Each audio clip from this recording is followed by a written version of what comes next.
My name is Amol Nirgotkar. I'm the CEO of Patient Prism, and we're talking all things DSO with Mitch Olin from Dental Care Alliance. And the topic right now is really how do you successfully integrate practices within your system, right? You've gone out there and affiliated with, let's say, a group of 10 practices. What kind of best practices are out there? Is there a checklist out there that you can use to integrate these perfectly? And what kind of things have you guys done to truly integrate this within your family? Integrate perfectly. I think that that's what we all strive to do. Sure. We've learned over the years that integration is one of the first 60 to 90 days post close is one of the most challenging times. Sure. And the first step is making sure that the business development or M&A team, if you have an M&A team, sure, keeps the operations team in place. So a successful integration starts before close. Okay. What we have done is and this dates back now for 20 years, we have an integration team. Okay. But it's morphed into integration specialists.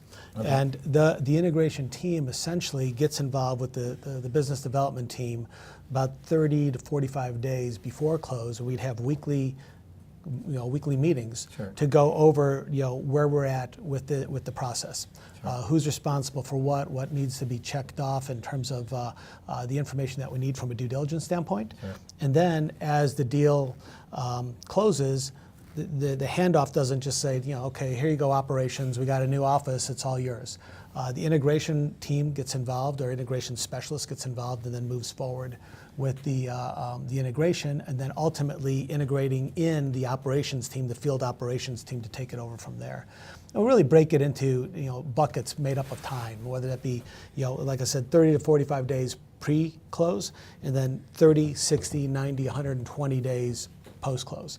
And in each one of those buckets, time frames, you have certain things that you need to accomplish. Some are immediate, some could be pushed back, and some can actually be pushed back even much further beyond 120, 180 days, depending on what's going on in the practice, what the current makeup of the region is, how much support you have to get in there, to deal with some of the integration that you want to get accomplished.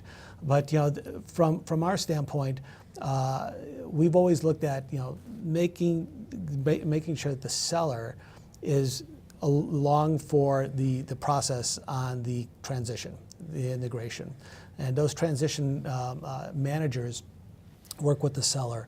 Sure. To make sure that the staff is on board. One of the greatest challenges, whether it be one office or a 10 office group, right, is the seller's got it in their mind to sell their business or partner in, board, yeah, and then the staff has no knowledge of it. And next thing you know, you announce it to them after the deal's done, and you've got a group of upset people, because the first thing in their mind is, what does this mean to me? Sure. How is this going to affect me? From whether I'll have a job, does my health care change, to what's going on with the 401k, are they going to, sure, change my hours? So all that has to be thought through before you effectively, in my estimation, have a smooth integration process. And then sit down with the seller to make sure that that's lined out with them, because what we do is the sellers stay on. We want, sure, them to be a part of what we're trying to do going forward. We want to partner with them ideally. Okay. DCA is, we want to be the partner of choice for the sellers that are looking to be a part of something larger. Sure. But they will also they need to be a part of the solution post deal. It's just not take the money and run. That's not, right, that's not what we're all about. In terms of how long does it really take for? I mean, is it like a 4-month mark where you feel that everybody's on board for the most part? How long does it take? And that varies from group to group, and a lot of it's depending on the makeup of the individuals within the organization and the commitment of the seller doc or seller doctors, sure, and their involvement too. There are certain things that have to happen within the first few weeks. Sure. You got to convert the payroll system. Right. And you can't mess it up. Right, absolutely. You lose a lot of trust if you mess up that first paycheck.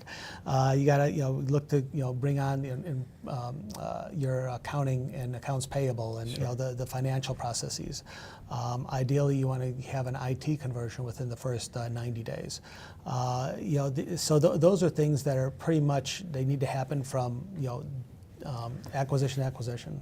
And and you're saying some of the stuff could be postponed beyond 120 days. Sure. Is it like stuff like marketing, or what kind of stuff is optional? Exactly. I mean, things like marketing, or if you have a contact or call center and you want to get that involved into the business, or when do you want to convert them into I know some groups work with a formulary.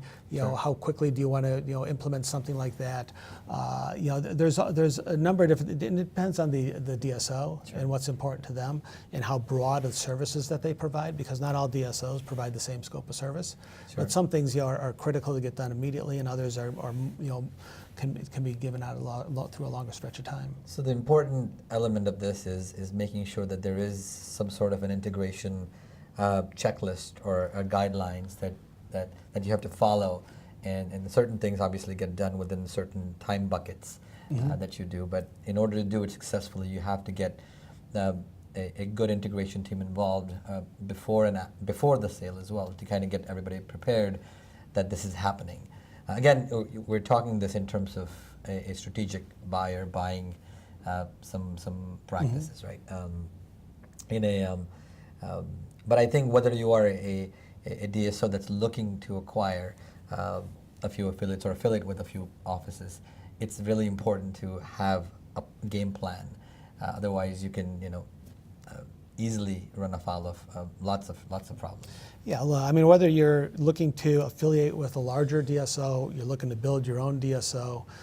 We've had docs that have grown their footprint to 2 or 3 or 4 locations. Sure. That become overwhelmed because they didn't have the proper transition integration plan. Sure. And that's when they hit the wall and they say, you know what, I don't want to do this on my own. I want to do it with a partner. I want to Sure. grow, but I want to grow in a fashion that gives me some work-life balance, and with somebody that's maybe learned already through some trial and error. That's great. I mean, I think a lot of people are going to love this segment, because these are the hot topics that everybody worries about. Like, how do you properly do this stuff? And lessons that you've learned over the years are hopefully going to help our audience in kind of learning about integration. So thank you so much. Thank you. My pleasure. Thank you.